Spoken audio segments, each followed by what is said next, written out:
Product placement is everywhere. Advertising is as present in our world as oxygen, so it's easy to grow numb to it. In fact, we're meant to, but honestly, it just cold sucks to buy a product that turns out to contain a request to buy a different product. It also cold sucks to take this request with all of its rude presumptuousness, its unwelcome intrusion with demands for your money, attention, and time, its attempts to manipulate and deceive you, basically the essence of advertising, and to condense these essences into a wicked, singular duty to sell, and then to use the wonder of human creativity to introduce the world to a new character, fresh and full of potential, to then burden that character with this duty, making a mindless mascot golem, profaning creation. It cold sucks to profane creation, and yet profaning creation is all mascots do. It is perhaps especially heinous to do this to food, an aspect of life both critically important and carrying with it the potential for true joy. Food mascots are everywhere, and a number of them have even crept into gaming, corrupting both the ludological and gastronomical. What better way to treat these wretched beasts than to make lengthy, lionizing videos talking about them? This first Fair Play series, Critical Mascot, is going to look at all the way food mascots and gaming have collided, and in this first episode of Critical Mascot, we're going drinking.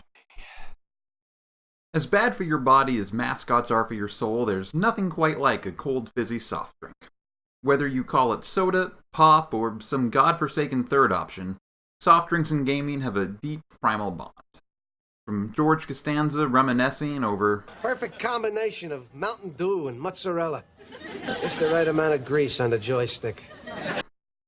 Of the Frogger machine that bore his high score to Mountain Dew themselves leaning all the way into the association and releasing special gamer flavors called Game Fuel tied up with a bunch of different games. Sodas have surely gassed up many a gamer, but their equally artificial mascots have themselves been the basis for many a game.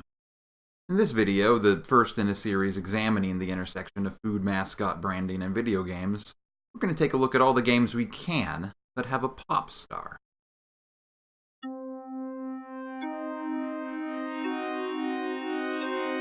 The first salvo of the digital cola wars was fired in 1983, possibly up through one's own shield as Coke had reached out to Atari to commission an edited version of Space Invaders, where you shoot descending rows of the word Pepsi, but with one column of aliens still remaining at the end.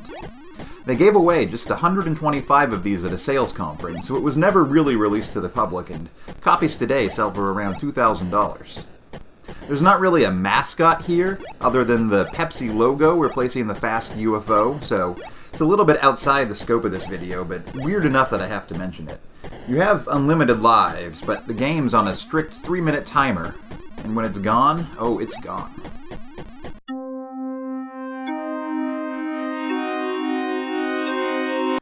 1983 also saw the release of two different games from M Network, the video game division of Mattel, starring the Kool-Aid Man, the anthropomorphized glass pitcher wrought on quenching thirst and destroying walls. The first was for the Atari 2600. You're the Kool-Aid Man, and there's a bunch of bad guys that the game box calls thirsties around drinking up all the pool water. You've got to stop them and possibly save summer itself by bumping into them when they start to drink. If you bump into them when they aren't drinking, you lose control and bounce around helplessly for a few seconds. If you collect a W for water, S sugar, or a K Kool-Aid, and you'll get big and invincible for a few seconds.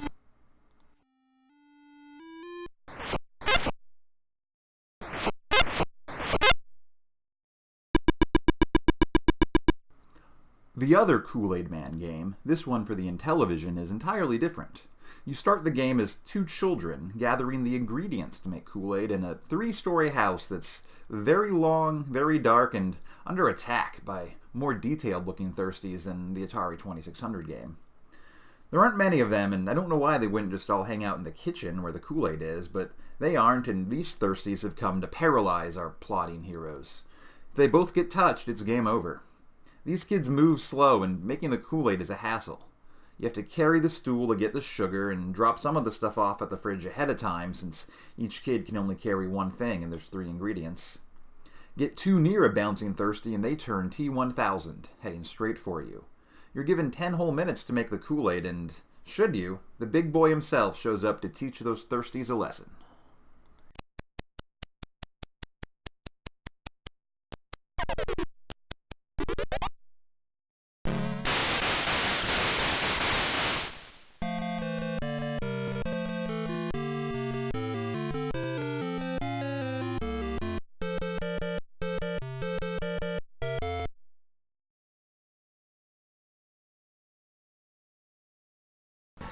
The walls the Kool-Aid Man crashed through may have been bearing the load of the entire industry, as the year 1983 also marked a famous crash in the market.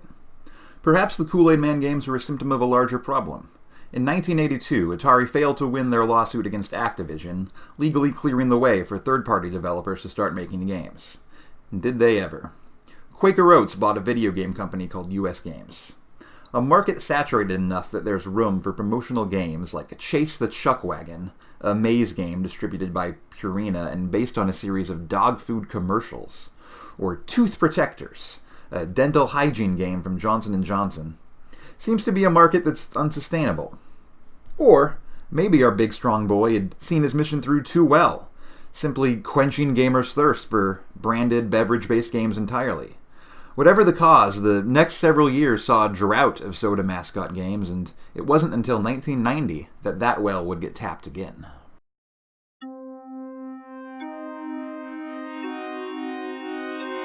Feeling 7 up, I'm feeling 7 up. Feeling 7 up, I'm feeling 7 up. It's a crisp, refreshing feeling, crystal clear and light. America's drinking 7 up, and it sure feels right. By the 1990s, 7-Up has become a soda with an identity crisis. Back in 1967, it launched its Uncola ad campaign, successfully establishing itself as the cool, rebellious drink, positioned as the scrappy underdog fighting against the man of Pepsi and Coke. This reputation stuck, perhaps too well, and a couple decades later, the yuppies were replacing the hippies, and 7-Up was decidedly uncool. 7-Up needed a mascot, and they found a couple of them. Fido Dido is a cartoon character created by Joanna Ferrone and Sue Rose, the latter of whom would go on to create the comic and show Pepper Ann, which kind of makes sense when you look at the art style. Fido was cool and laid back, a proto-Poochie whose tenure as a 7-Up brand associate was relatively short in America, but longer in Europe. Fido had a couple of games of his own for the Genesis and Super Nintendo, both finished but never officially released as developer Kaneko went out of business. The Genesis version leaked quickly, but the Super Nintendo one remains unavailable to the public, save for some video released by one of the developers. Fido had a life outside 7-Up. Many might remember him from CBS Saturday morning cartoon bumpers, and he served his games only in his capacity as a cartoon character who judges no one and follows his own alternative beat, and not as a soda spokesman since 7-Up had, at least in America, introduced Spot.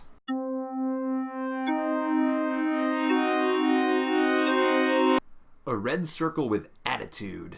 Spot's name is literally another word for advertisement, and he, or I guess they, Spots seem to travel in packs, taking 90s mascotting to its logical abstract extreme, just a shape, color, and emotion, like an exercise in an improv class. Spot spots, that is to say spots featuring Spot, also often featured sports, and almost always an effort to hide their presence from humankind, who would surely reject them. What better place to hide than in an abstract strategy board game with little opportunity to showcase a wild and crazy personality? Indeed, this game started without licensing, developed in 1988 under the name Infection by Dave Krumack and Craig Galley, while they worked for educational company Wise Owl Software, who eventually sold the rights to Virgin Mastertronic. The UK division of Virgin ported Infection to just about everything, but none were officially released, though some eventually found their way online. In 1990, the US division of Virgin gained the licensing rights to Spot, and since they were already sitting on a game full of circles, the tie-in was obvious, and versions of Spot were released for DOS, NES, and Game Boy. Each turn, you can add a checker to a spot adjacent to one of yours, or move one of your checkers 2 spots away. Either way, if there's any enemy pieces adjacent to this new spot, they flip. This continues until a player is out of checkers or the board fills. The taking of turns is allegedly enhanced by the 7-Up branding. The titular Spot cavorts around in response to moves, and that's about it. He does it in every version, and it's always disappointing. The games are fine, and all of them let you edit the game board to include blank spots wherever you wish. Virgin also paired with the Leland Corporation to release a coin-op version of the game for arcades without Spot branding, where it was called Attacks, and surrounded by some intense art that really oversells the strategic but simple reverse-like strategy board game underneath.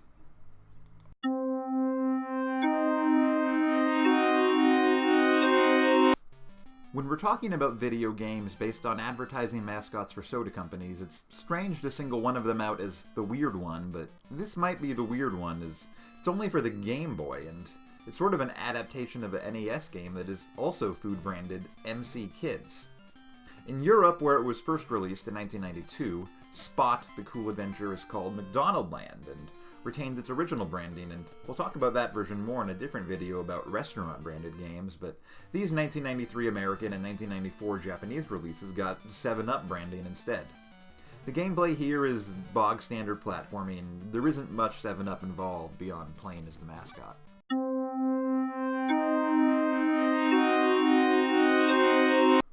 1993's other 7-Up game, Cool Spot, was also a bog-standard platformer, but since it came out on the Super Nintendo and Genesis, that's a pretty high standard, and the game's actually decent, eventually seeing ports to Master System, Amiga, DOS, and games, both Gear and Boy. You send Spot through levels, throwing soda bubbles at giant enemy crabs, and rescuing other Spots from cages once you've collected enough red circles. Like Spot, the Cool Adventure, the European version of this game also lacks 7-Up branding, as Spot wasn't 7-Up's mascot there, it was still old Fido Dido. You're still Spot, but the soda bottle in the intro is plain green glass, leaving no explanation as to why the game star is a cool circle other than his name is Spot, so what other shape could he be?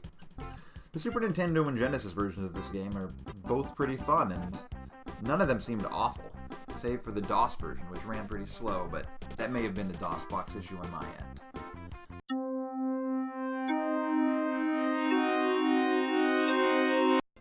The fourth and final Spot game was the first to be a proper sequel, taking the collection and linear platforming of Cool Spot and throwing in a more coherent story as well as a new isometric presentation. Versions of this came out first for the Genesis in 1995 and eventually upgraded versions for the Saturn and PlayStation over the next 2 years. The presentation is neat, but it can be difficult to judge your character's location at times. An early underwater level on the Genesis had some situations where managing depth was more frustrating than fun, and for later versions in 1997, there's just better games out there. This would be the last Spot game, and 7-Up wouldn't keep old Spot around, but their trend of trying to stay youthful and edgy wasn't going anywhere, as just 2 years later they launched the Make 7-Up Yours campaign, letting brand-thirsty folk across the nation sport shirts saying something slightly rude.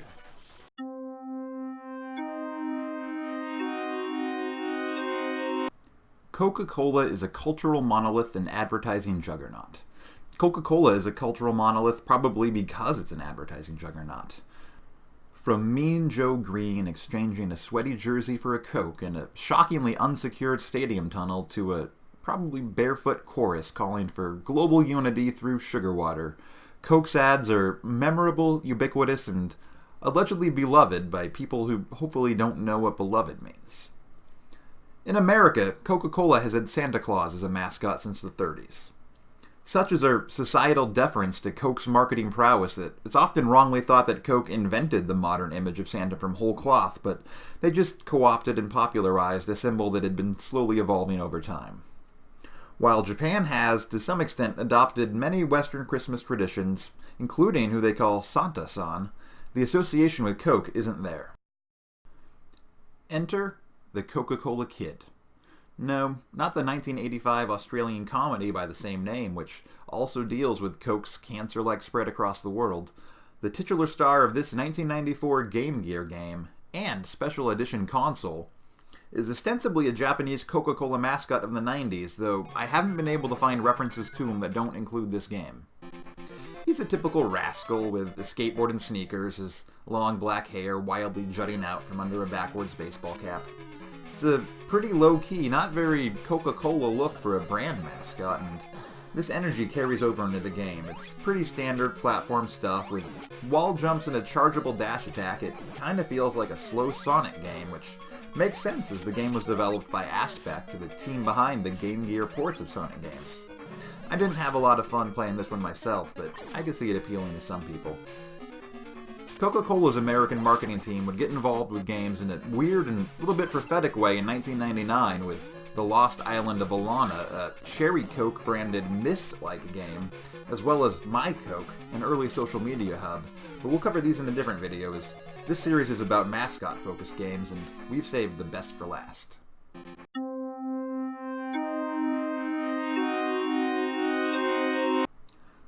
The latest and possibly most bizarre of the soda games is 1999's Pepsi Man, released for the PlayStation exclusively in Japan, but entirely in English and set in America.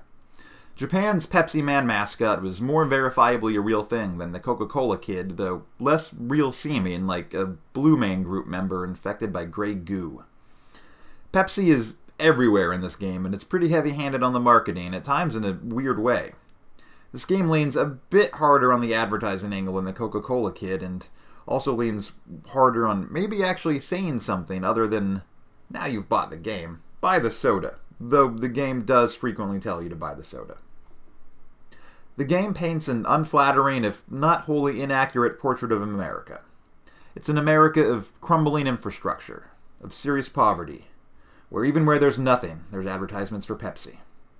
Between levels, there's video of a man who, based on this sign at the start of the game, seems to live in Detroit, and based on his apartment, seems to live in a Pepsi-induced stupor, made oblivious to his surrounding squalor by the twin efforts of high-fructose corn syrup and cathode ray tubes.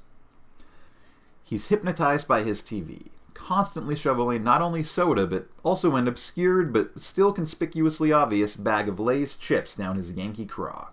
He's here to give you a pep talk and a sales pitch.